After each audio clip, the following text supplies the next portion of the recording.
Sir அரசியலில் வந்து என்ன பேசுகிறேன்னு இருக்கும் சார். எத்தனை லட்சம் பேர் கூடினாங்கிறது இல்லை, அந்த அத்தனை லட்சம் பேருக்கு நம்ம என்ன சொன்னோங்கிறது தான். அவங்க என்ன சொன்னாங்க 3 to 7 சரி. ஆனால் நீங்கள் தலைமை கழகத்தில் விஜயோட கட்சியோட ஆளுகை என்ன அனௌன்ஸ் பண்ணீங்க? 12 மணிக்கு அனௌன்ஸ் பண்ணிட்டீங்க. போலீஸ் பெர்மிஷன் வாங்கின மேட்டு மக்களுக்கெல்லாம் தெரியுமா?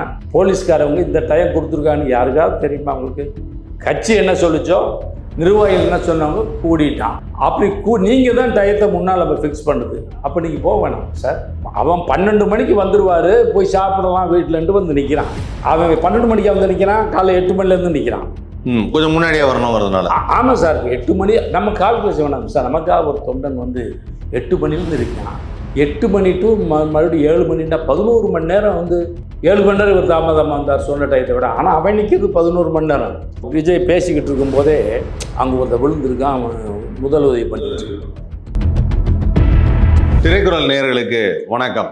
சமீபத்தில் இந்த பொலிட்டிக்கலாக நிறைய விஷயங்கள் நடக்கும்பொழுது இல்லை, எனக்கு சினிமா அப்படின்றப்ப இந்த பொலிட்டிக்கல் சட்டைகளில் எப்பொழுதுமே மெயினில் வர்றது திரு லியாக்கத் அலி கான் அவர்கள்.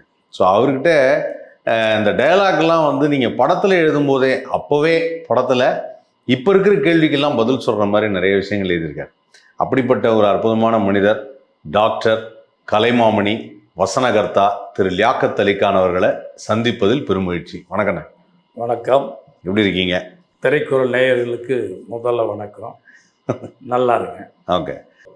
மக்களுடைய எண்ணம் என்னவா இருக்குங்கிறத பிரதிபலிக்கிற ஒரு எழுத்தாளராக நீங்கள் அந்த விஷயத்தை பற்றி சொல்லணும்னு ஆசைப்படுறேன். சமீபத்தில் நடந்த இந்த இஷ்யூவை சொல்கிறேன். இந்த இஷ்யூவே கரூர். கரூர் சார். கரூர் வந்து நான் அதுக்கு முன்னால் சில விளக்கங்களை சொல்லிடுறேன். விஜயகாந்த் சார் கூட நான் பல இதுகளை கட்சி ஆரம்பிக்கிறதுக்கு முன்னால் பல இடங்கள் ட்ராவல் பண்ணியிருக்கோம், நலத்திட்ட உதவிகள் போட்டிருக்கோம். மிகப்பெரிய கூட்டம். இவருக்கு விஜய்க்கு வந்து காலேஜ் பொண்ணுங்க, சின்ன பொண்ணுங்கள் இருக்குல்ல, அதெல்லாம் மெச்சூர்டு லேடிஸு, இளம் பெண்கள், தாய்மார்கள், அப்படி கூட்டம்லாம் இருக்கும்.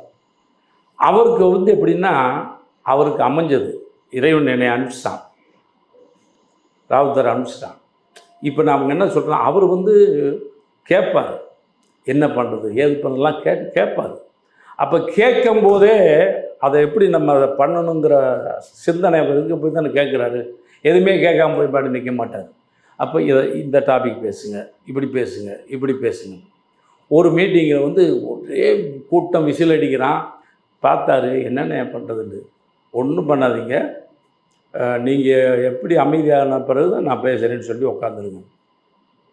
அது சொன்னார். இவ்வளவு அதான் அவர் சொல்லவும் நல்லா இருக்கும். அங்கே பார், எத்தனை வயசில் வந்து என்னை நம்ம பார்க்க வந்திருக்காங்க, இங்கே பார் குழந்தையோடு இருக்காங்க, நீங்கள் அவங்களுக்கு டிஸ்டர்ப் பண்ணாமல் நிற்க மாட்டீங்களா?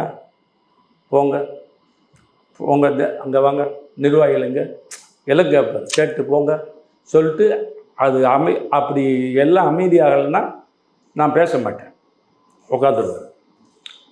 சார் 5 நிமிஷத்துக்குள்ளே பார்த்தீங்கன்னா அப்படி இருக்கும் சார். 5 நிமிஷத்துக்குள்ளே அப்படி இருக்கும். அப்போ மன்றமாக இருக்கும்போதே வந்து நிர்வாகிகளுக்கும் அந்த பொறுப்பை உணர்த்தியே வளர்த்துருக்கோம். மன்றமாக இருக்கும்போதே மாவட்ட செயலாளருக்கு இந்த பவர், நகர செயலாளருக்கு இந்த பவர் அப்படிங்கும்போது வளர்த்துட்டோம். அவன் அதே மாதிரியே ஒரு நிகழ்ச்சி ஏற்பாடுனால பக்காவாக இருக்கும். அதே போல் நிகழ்ச்சிக்கு சில பெரிய ஊரில் பெரிய விழாவெல்லாம் 2 நாளைக்கு முன்னாலேயே நான் போயிடுவேன். என்ன பண்ணியிருக்காங்க, எது பண்ணியிருக்காங்க, எப்படி பண்ண போகிறாங்க அப்படின்ட்டு. இது எதுவுமே எந்த திட்டமிடாத இதாக இருக்குது சார். சார் அரசியலில் வந்து என்ன பேசுகிறேன்னு இருக்குங்க சார். எத்தனை லட்சம் பேர் கூடினாங்கிறது இல்லை, அந்த அத்தனை லட்சம் பேருக்கு நம்ம என்ன சொன்னோங்கிறது தான் மேட்ரு. அப்படி ஏதாவது இருக்கா சார்? ஒரு ஆட்சி இந்த அளவுக்கெல்லாம் தப்பு நடக்கிற ஆட்சி, அட்லீஸ்ட் எல்லாத்தையும் சொல்லாட்டி கூட இதுகெல்லாம் ஏன் செய்யக்கூடாது, நான் தான் செய்வேன். செய்கிறாரோ இல்லையா சார்? நான் வந்து இது செய்வேன், ஏன் இதெல்லாம் சாதாரண விஷயம், இதை பண்ணக்கூடாதான்னா மக்கள் வந்து இப்போல்லாம் தெளிவாக இருக்காங்க. ஏன்னா வந்து அரசியல் தெரியாத லேடிஸ் கூட வந்து டிவி பார்த்துட்டு எல்லாமே தெரியாது இல்லை, எதுவுமே இல்லை. அந்த அளவுக்கு இருக்கிற மக்கள்கிட்ட நீங்கள் வந்து போய் சொல்லலாமா? நேற்று ஒன்று பேசுகிறீங்க, இன்றைக்கி ஒன்று பேசுகிறீங்க, ரெண்டையுமே யூடியூப்பில் போடுறான். ஜனவரியில் இவர் பேசுகிறது, பிப்ரவரியில் இவர் பேசுகிறாருண்டு. இந்த ஹச் ராஜா சொல்கிறாரு, அவர் ஹச் ராஜா விஜயை பற்றி திட்டாது எதுவுமே இல்லை. இன்றைக்கி சொல்கிறாரு, நான் விஜய் பக்கம்தான் இருப்பேன், விஜய் செய்தது தவறே இல்லைன்னு. ஏன் அப்போ அவர் யார் பக்கம் சார் இருக்காரு? ஹச்ராஜா யாரோட இருக்காரு இப்போ? யாரு? ஹச்ராஜா. ஹச்ராஜா தானே. இது என்ன நீங்கள் கரகாட்ட காமெடி மாதிரி கேட்குறீங்க? இது இல்லை சார், இன்னைக்கு நாடே ஒன்று சொல்லும்போது நான் அவர் பக்கம் நிற்பேங்கிறாரு சார். அரசியலில் உண்மையும் நேர்மையும் நடுநிலையும் செத்து போச்சு சார், செத்து போச்சு. இங்கே நல்ல அரசியல் பண்ண நினைக்கிறவங்கள கூட அவன் நல்லவன் இல்லைங்கிற மாதிரி கிரியேட் பண்ணக்கூடிய ஆகிப்போச்சு சார். இப்போ நீங்கள் சுருக்கமாக சொல்கிறேன், இது அண்ணா பணம் மட்டும் கொடுக்குறாரு. நான் வந்து ஓப்பனாக சொல்கிறேன், 3 மணிலேருந்து 10 மணி வரைக்கும் போலீஸ் பெர்மிஷன் கொடுத்தாங்கல்ல.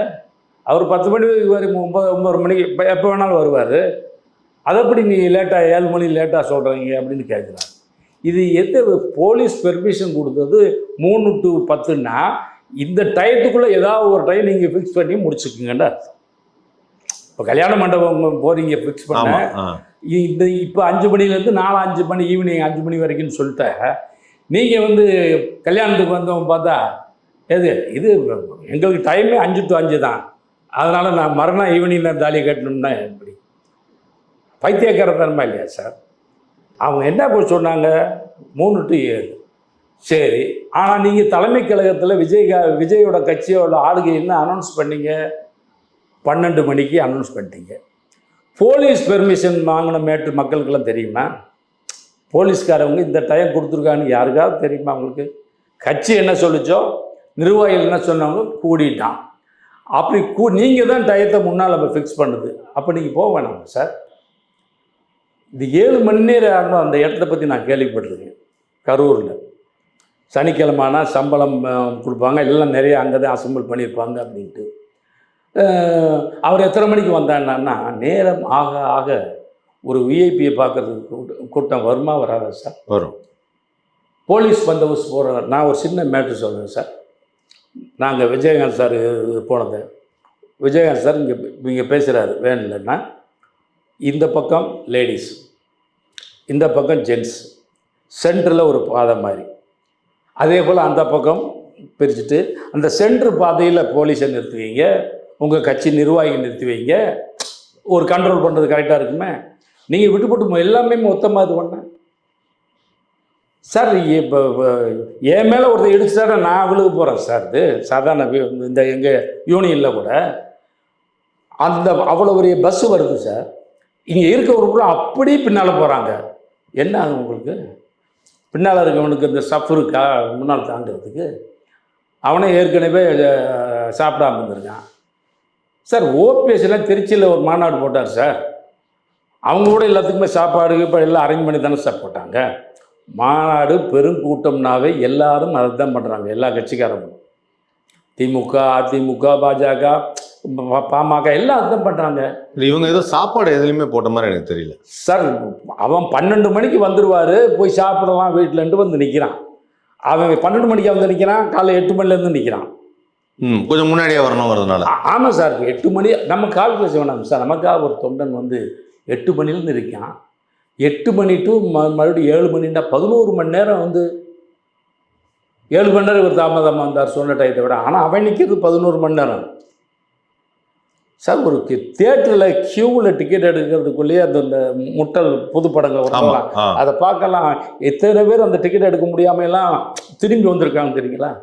பயந்து போய் ஒருத்தன் மேலே ஒருத்தன் ஏறின பார்த்து பயந்து போய். இதுக்கு நம்ம எல்லா வீடியோவும் வந்து பார்த்தோம் சார், எல்லாம் பார்க்குறோம். புதுசாக வீடியோ வருது, மேலேருந்து ஒருத்தர் எடுத்திருக்கான். அது விஜய் பேசிக்கிட்டு இருக்கும்போதே அங்கே ஒருத்தர் விழுந்திருக்கான், அவன் முதலுதவி பண்ணுறாங்க. இந்த மாதிரி நிறைய வீடியோ பார்த்தாச்சு. நான் என்ன சொல்கிறேன்னா, ஏன் வந்து நீங்கள் அந்த ஃபார்முலாவை பயன்படுத்தக்கூடாது? எம்ஜிஆர் பண்ணலையா? எம்ஜிஆரை பற்றி ஒரு செய்தி சொல்லுவாங்க, பெருங்கூட்டம். அவரை இப்படி தான் எல்லாம் படுத்திட்டு கூட்டம் முடிஞ்சதுமே பெண்களும் குழந்தைகளும் மட்டும் போயிடலாம், ஆண்கள் உங்களுக்கெல்லாம் நான் ஒரு விஷயம் சொல்ல போகிறேன், வெயிட் பண்ணுங்க அப்படின்ட்டார். அதே போல் ஆண்கள் பூரா வெயிட் பண்ணிட்டாங்க, பெண்கள்லாம் போயிட்டாங்க. இப்போ ஒன்றும் இல்லை, உங்கள்கிட்ட மொத்தமாக வெளியேறினீங்கன்னா நீங்கள் தள்ளுமுள்ளு ஏற்பட்டுருக்கிறதுக்காக தான் நான் அதை சொன்னேன், இப்போ நீங்கள் போகலான் இருக்காரு. உண்மையிலே அதை கேள்விப்பட்டேன். அது ரொம்ப எனக்கு ரொம்ப ஒரு நெகிழ்ச்சியாக இருந்தது. இல்லை சார், எல்லாரும் தான் சார். விஜயகாந்த் சார் சொல்லுவார், நீ வந்து